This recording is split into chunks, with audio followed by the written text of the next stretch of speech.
Jesus tem colocado à disposição para que a nossa vida seja transformada. Pedro, usando essa palavra, está querendo que nós entendamos, irmãos, que devemos prover, fornecer todo o esforço para o nosso crescimento. Por isso que não crescemos, se nós não nos esforçarmos, nós simplesmente sentarmos, ah, sim, que maravilha, que bênção de Deus, temos a salvação, e nós ficarmos exatamente assim, contemplativos, agradecidos, isso de nada adiantará. Os versos 8 a 11, Pedro apresenta-nos as razões para que nós, como crentes, nos esforcemos, reunamos forças para que sejamos aperfeiçoados no pleno conhecimento de Jesus Cristo. Falando de outra maneira, usando aí o versículo de número 10, ele está dizendo que nós devemos confirmar a nossa vocação e eleição. Olha o verso 10. Por isso, irmãos, procurai com diligência cada vez maior, mais uma vez a palavrinha, confirmar a vossa vocação e eleição. Que beleza! Somos eleitos, escolhidos. Tem uma doutrina que nos fala da graça soberana de Deus de uma maneira tão especial como a doutrina da eleição. Isso é graça pura, graça na eternidade. Imagine, Deus nos escolheu antes da fundação do mundo, nós não existíamos. Isso é graça, não há mérito humano. Deus não nos salvou, nos escolheu por contemplar que o fulano de tal seria bom, seria melhor que os outros, mas simplesmente por um ato deliberado da sua vontade. Mas aí Pedro diz o seguinte: por isso, irmãos, procurai com diligência cada vez maior confirmar a vossa vocação e eleição, confirmar o chamado de vocês. Em outras palavras, Pedro está dizendo: olha, se você vive uma vida aí despreocupada, sem diligência, sem se esforçar para conhecer a Deus cada vez mais, você não está confirmando. Eu não posso dizer que você é um eleito de Deus, eu não estou vendo.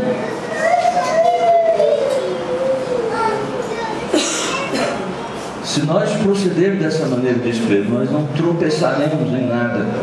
Por que nós devemos nos empenhar por uma vida santa? Essa é a questão agora que Pedro vai nos mostrar. 3 razões para isso. Primeiro, porque assim a nossa vida cristã será ativa e frutífera. Claro, olha o verso de número 8. Porque essas coisas, veja a ligação, mais uma vez essa expressão, porque essas coisas existindo, ou seja, essas coisas, a fé, a virtude, com a virtude o conhecimento, com o conhecimento domínio próprio, com o domínio próprio a perseverança, com a perseverança a piedade, com a piedade a fraternidade, com a fraternidade o amor, porque estas coisas existindo em vós e em vós aumentando, não só existindo, mas crescendo em vós. O que vai acontecer? Fazem com que não sejais nem inativos, nem lerdos, parados, nem infrutuosos ou sem frutos, infrutíferos. Por que não vemos frutos na nossa vida cristã?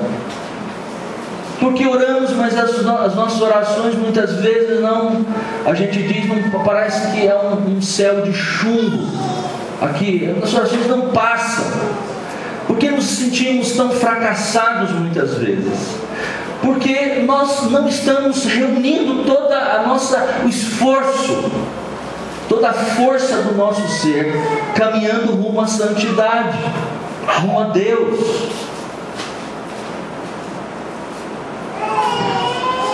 Meus irmãos, aqui está o problema dos crentes de hoje. Eles são inativos e infrutíferos. Olhem o estado da maioria dos crentes dos nossos dias. Estão tão ocupados com as suas próprias vidas, com o seu reino pessoal, estão tão envolvidos em suas atividades, nos trabalhos, nos negócios, a família, e temos boas razões, boas desculpas muitas vezes, às vezes são razões mesmo, Deus sabe delas, e pouco fazem no reino, na igreja de nosso Senhor Jesus Cristo. São inativos, são sem frutos. Às vezes eu me pergunto por que os crentes de hoje são tão inativos e tão sem frutos. Quando olho para o passado, não muito distante de nós, podemos ler na literatura acerca da história do cristianismo. Nós podemos, talvez, os mais velhos aqui na fé cristã possam olhar aí alguns anos atrás e haver crentes tão ativos, tão cheios de frutos. Eles gostavam de vir à igreja, eles iam às reuniões de orações, eles iam às vigílias, aos jejuns, eles gostavam dos estudos bíblicos, não como os crentes de hoje, que vão uma vez na semana e aí tá bom demais. Essa é a razão porque nós somos tão inativos e tão infrutuosos, tão infrutíferos. Nós estamos cansados demais, nós nos envolvemos demais com as coisas, tem tanta televisão, tanto entretenimento, viajamos, temos possibilidades, tem caudas novas, tem praia, e hoje, com nossa nação enriquecendo, né, um pouco mais, um poder aquisitivo cada vez maior, então a indústria que mais cresce no Brasil é a indústria do entretenimento.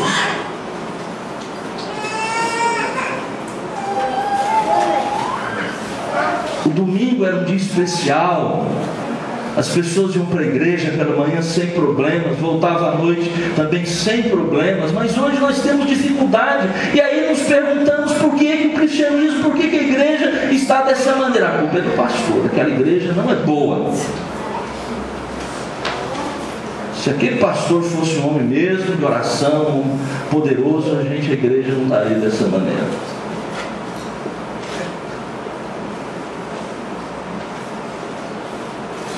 Segundo lugar, se nós corrermos, se nós nos esforçarmos para ver que essas coisas se manifestem em nossas vidas, porque assim nós teremos uma visão clara acerca da nossa vida cristã. Verso de número 9. Olha, pois aquele... Deixa eu tomar uma aguinha aqui.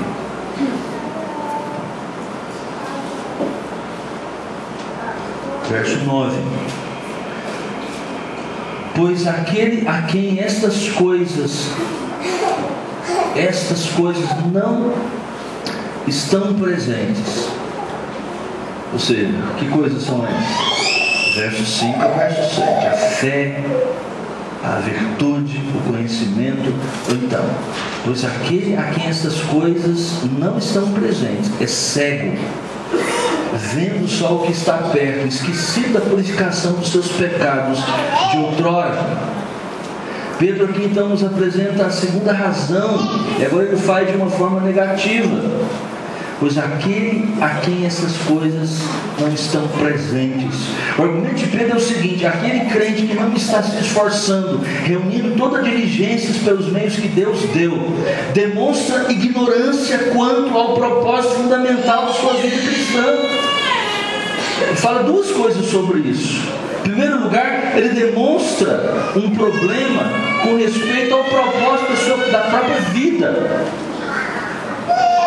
Veja o que Pedro diz: essa pessoa que assim vive despreocupadamente, ele é cego, vendo só o que está perto. Essa é uma construção aqui da língua grega muito interessante. A palavra cego, a palavra tífilos, né? E depois ele usa uma outra palavra, aquele que enxerga só de perto. É a palavra miopazo, de onde vem a nossa palavra miopia. Miopia. O míope só enxerga aquilo que está perto. Ele não consegue ver as coisas distantes. Tira aqui o óculos e eu estou vendo tudo embaralhado. Consigo ver. O míope espiritual não vê o cenário distante. Ele é um homem que só se preocupa com o transitório, com o presente. Ele não enxerga espiritualmente um palmo da diante do nariz. Quer gozar a vida aqui e agora, esquece da outra vida. Esse é o problema da miopia espiritual. Ele está tão envolvido com as coisas daqui que ele esquece que existe outra vida. Há um porvir. Ele vê tão tanta coisa no mundo ao seu redor, e suas brilhantes conquistas, sua pretensa felicidade, tudo aquilo para o que o mundo vive, que ele não consegue mais enxergar outras coisas. Ele não vê qual o propósito principal da vida cristã. Ele não vê a meta final. Qual é a meta final da sua vida? Qual o propósito principal da sua vida? É viver neste mundo e extrair dele o melhor que existe? É esse o propósito da sua vida?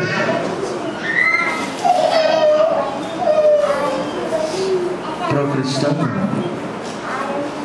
é ter prazer em Deus, é desfrutar da presença de Deus.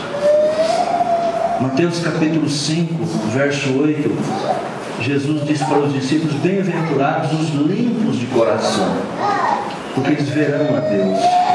Você quer ver a Deus, experimentar Deus, ter prazer em Deus? Então é preciso limpar o seu coração, é preciso ser santo, é preciso buscar a santidade. Veja Hebreus 11, 14, 12, 14: segui a paz com todos e a santificação, sem a qual ninguém verá o Senhor. Você quer ver o Senhor, estar na sua presença, sem santificação você não verá. Salmo 63, o salmista diz: ó Deus, Tu és o meu Deus forte, eu te busco ansiosamente, a minha alma tem sede de Ti, o meu corpo Te almeja como terra árida, exausta e sem água. Assim eu Te contemplo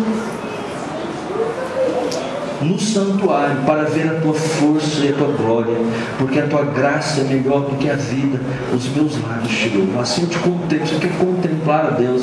Você quer que o seu culto a Deus seja significativo, mexa com a sua vida?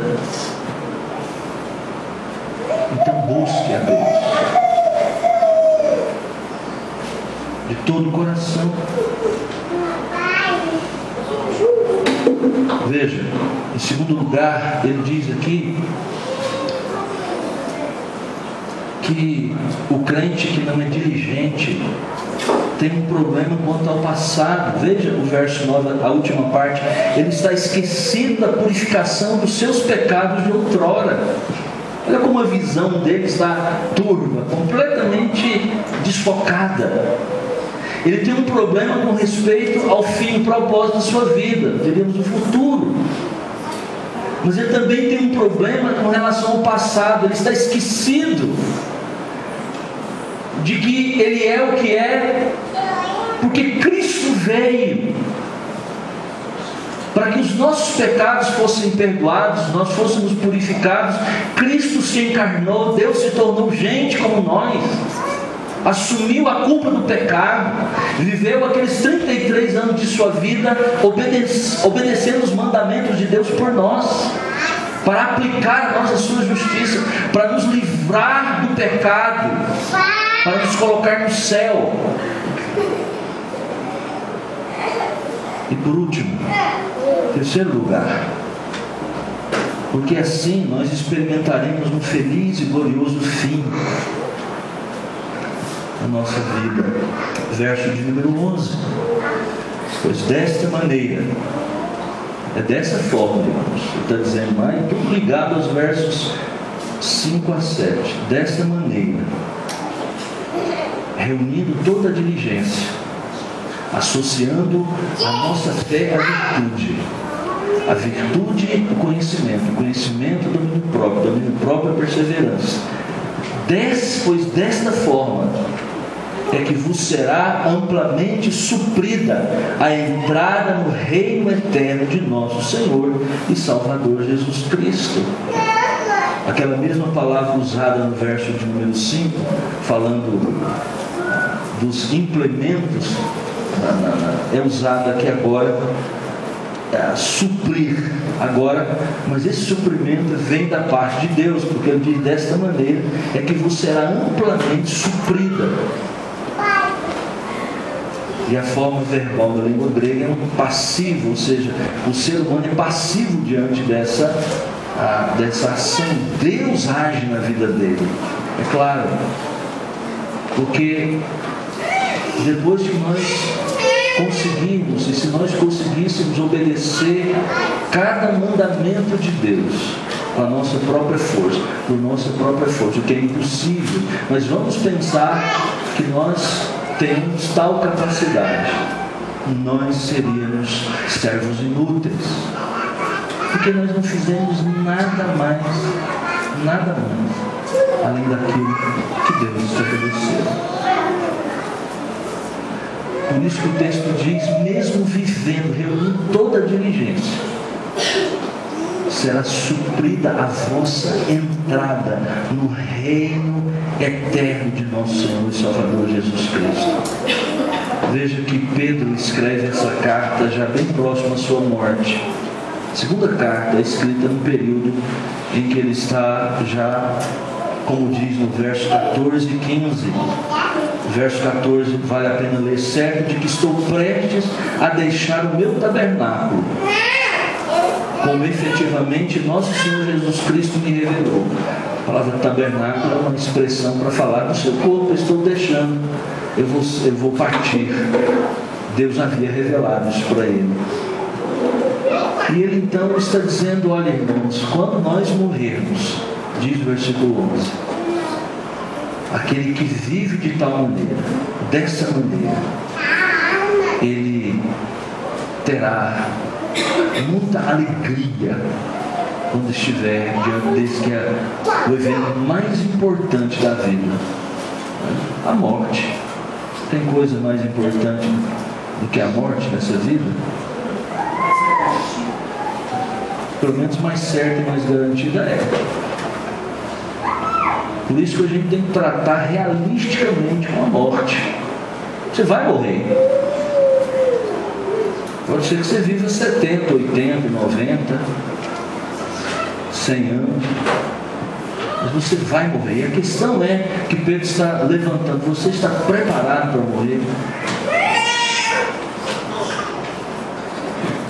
Aquele que está preparado, diz o texto, está suprida, está preparado por isso, porque eu tenho certeza de que Deus supriu a entrada no reino eterno de nosso Senhor e Salvador Jesus Cristo. Deus, irmãos, nos dota de todas as coisas para a nossa salvação e para a vida cristã. Mas nós precisamos viver de uma forma diligente, diz o texto.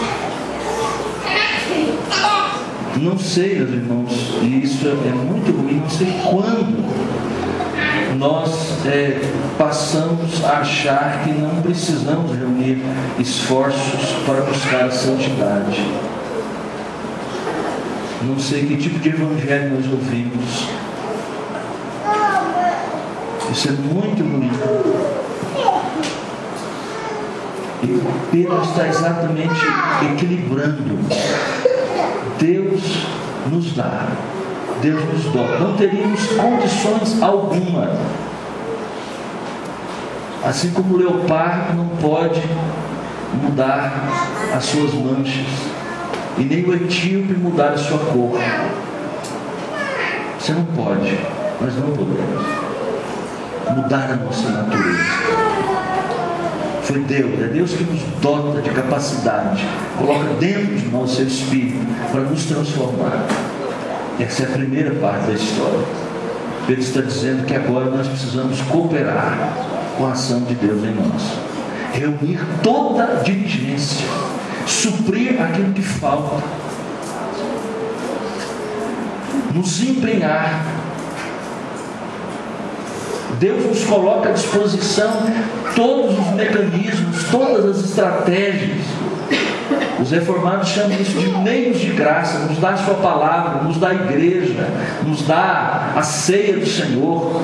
Isso, meus irmãos, não deveria ser privado de nós. Nós não devemos nos privar desses meios. Todas as vezes que nós faltamos a uma ceia propositadamente, todas as vezes que nós deixamos de ler a Escritura, de ouvir a palavra de Deus, nós estamos indo contra o propósito de Deus para a nossa vida, que é de nos transformar. Qual o último mês que você tomou a ceia do Senhor? o sacramento.